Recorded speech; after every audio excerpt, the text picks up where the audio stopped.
What is up, everyone? So it's actually been a minute since I owned the iPhone 8, and this is a phone that I actually kind of like. Like, I actually have a crush on it. Like, it's really weird. I shouldn't even be talking about it like that, but in a lot of ways, the iPhone 8 was more of the same. But also, I don't think it was a complete failure or flop or anything like that. A lot of people said, "Oh, don't go with the iPhone 8, don't get it, don't get it." But I think it definitely has a place in Apple's lineup, and I'll kind of explain it more later, but we're just going to kind of see how it holds up in the later part of 2018, almost exactly a year later, a little bit over a year. Looking at the front, we have a 4.7-inch screen, and obviously if you look at it, you'll see that it looks more of the same. It looks like the iPhone 6 and the iPhone 5S and all these other iPhones, but this phone definitely feels more premium, and the reason being is because it did have glass on the back, and because of that, it made this phone feel way more premium in the hand. But also, one weird thing is that it's just one more way to break this phone.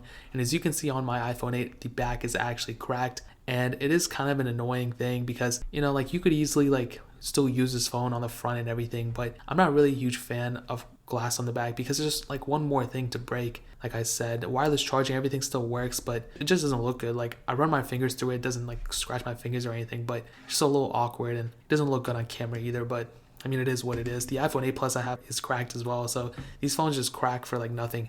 My iPhone 10 is still good though, so that's a good thing. But the screen on the front isn't bad. It's IPS panel. It's 750p. It's almost like the same resolution as the iPhone 10R, so you're really not missing much out there. But you do have Force Touch on this thing. You also have a True Tone display, so a lot of cool things there. Now, another cool thing about the iPhone 8 is that it does have IP67 dust and water resistance, so it can go up to 1 meter of water for 30 minutes, so that's actually pretty cool. A lot of phones before this didn't have it.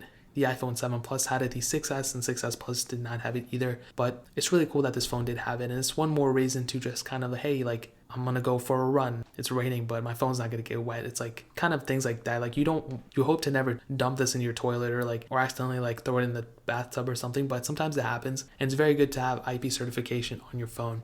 Now, because this phone was just released literally last year, it is pretty early in its software development life cycle. It started off getting iOS 11, and right now it's on iOS 12, the latest version. And I'll tell you right now, this phone not only is going to get all of iOS 12, it's going to get iOS 13, iOS 14, but also iOS 15 as well. So this phone has a long time to go. And the crazy thing is once this phone does get iOS 15, it will pretty much have a choice. Apple will make a decision whether to keep supporting it for an extra year or not, depending if iOS 15 is good, bad, whatever. So that's kind of a cool thing to keep in mind. And I really have much respect for Apple and their software updates, so if you get this phone now, definitely don't even worry about software. That's the last thing you have to worry about. Now, in terms of the performance and the specifications of this phone, it has the Apple A11 Bionic chip, it has a hexa-core CPU, and it has 2 gigabytes of RAM. Now, those specs, you might assume okay, this phone is super slow. It only has 2 gigabytes of RAM. What is that? It only has an Apple A11 Bionic, which is really good. But a lot of people might look at that and be like, man, this phone can't handle anything. But I'll be completely honest, and I've been pretty solid with this statement before, and I've said it almost all the time. I don't think iOS needs to have 15 gigabytes of RAM or even 10 or 6 or 5 gigabytes of RAM in order to have a very good experience with it. For example, the iPhone 6S only had 2 gigabytes of RAM, and it runs fairly well for the age that it is compared to a lot of even Android counterparts, especially even the iPhone 6 that came out a year before. The iPhone 6S is very good, and that phone has 2 gigabytes of RAM, and the iPhone 8 also has 2 gigabytes of RAM, but it does have a hexa-core CPU, like I said, so definitely the performance is one of those things you do not need to worry about on this phone. It's very good. It's not the best. The iPhone XS and phones like that will definitely be better. But I'll say that as long as you're not comparing them side by side, you won't really notice too much of a difference. In terms of opening apps, closing apps, multitasking between heavy apps and all this stuff, I mean, you're going to be perfectly fine. You're not going to run into any issues. Even gaming is perfectly fine as well. Now, one little tiny thing about the iPhone 8 that I realized after owning it is that it does kind of get hot. I don't know what it is. Maybe it's because I just booted it up and all this stuff. It's cooling down a little bit now, but this phone does kind of heat up a lot, and that might be because I just got it and then I just installed all the apps on it and stuff, but still it's kind of weird. It shouldn't be this hot. That's the only issue. Now, in terms of heavy intensive gaming and everything, I really don't have any problems with that. I think it's fairly decent. Real Racing 3 runs perfectly fine. There are some small little skip frames here and there, but again, that might be a software thing. That might be a problem with Real Racing 3. I don't think this phone is slow at all. Regular games, Temple Run, Fruit Ninja, things like that run perfectly fine as well. You're not going to run into any problems. So to sum it up, the performance is pretty decent, but really the only thing you might have to worry about is maybe the heating issue. That might be a software thing too. Hopefully they'll fix it, but that's really it in terms of performance. I'll give it an 8 out of 10, 8.5. It's really not that bad. The specs say otherwise. The specs say it's slow or whatever, but I really wouldn't worry about it.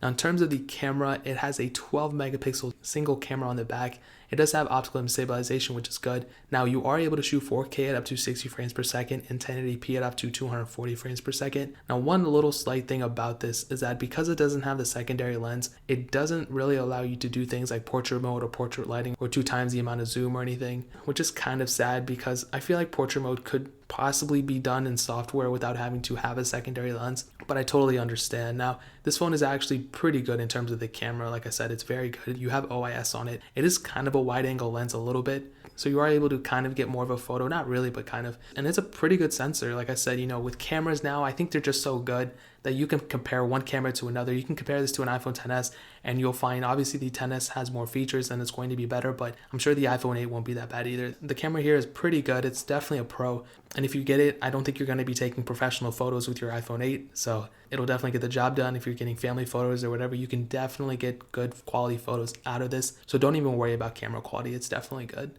Even though we have like 25 megapixel cameras now, megapixels are not everything. Even the iPhone XS and XS Max both only have like 12 megapixel or 12.3 megapixel cameras, something like that. There's just a lot of software goes into, making photos really pop and really look good. So really, I wouldn't worry about it, guys. The front camera is 7 megapixels. You can shoot 1080p videos on it as well. So it's a very good camera sensor overall, both cameras. You won't run into any issues. The camera app is still kind of weird. I wish they put all the features in it instead of putting some in to the settings app or whatever. But yeah, I'll definitely say the camera is like 8.5 out of 10, definitely. There's really not too much I can complain about here. Now, one thing that I can complain about would definitely be the battery life. With the battery size with it, it's really not that low in terms of the regular variant of iPhones. It's 1,821 milliamp hours.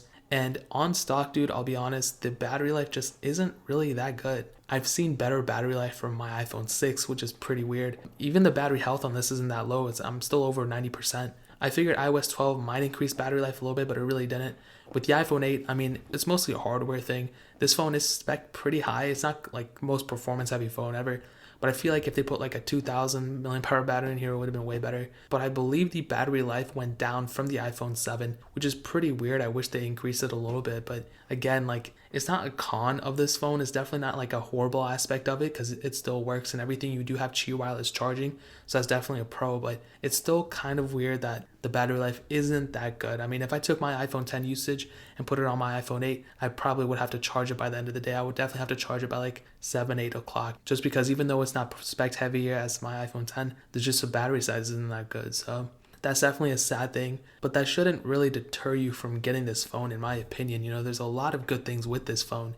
The price tag is still kind of high. That's another con, especially in the used market. You can get it from the Apple store. That's definitely, I think it's $599 or something. That's definitely not a bad price. But even in the used market, I saw this phone is still going for a lot of money, as it should. It's really not a horrible phone, but I feel like this wasn't really that much of an increase from the iPhone 7, in my opinion. Obviously, you get things like wireless charging and all these different things, but I don't think it was that crazy of an upgrade. Now, some other notable things to note: if you are getting this phone used, you might want to sometimes consider, the cost of fixing this phone. You crack the back or you crack the front. One thing to keep in mind is you would have to get the screen replaced from Apple. So if it's a cracked screen, you would have to get it fixed from Apple instead of a third party. Now, before with the 6S, 6S Plus, iPhone 6, 5S, you can fix it yourself and save a bunch of money. But with the iPhone 8 series and the iPhone 7 series, if you fix it yourself, the home button and Touch ID will stop working. So that's definitely a bad thing. So you would always have to go through Apple. So don't think you can just get an iPhone 8 for like $100 and fix the screen yourself and fix it. Now, you could get it fixed yourself, but you will lose the home button. So that's definitely a bad thing. You don't have a headphone jack, obviously. It's just, I kind of still have to note it. You have glass on the back, you have wireless charging, you have IP67 dust and water resistance. And man, I'll say overall, the iPhone 8 definitely is still worth it. It's not a horrible phone at all. It's a very, very good device.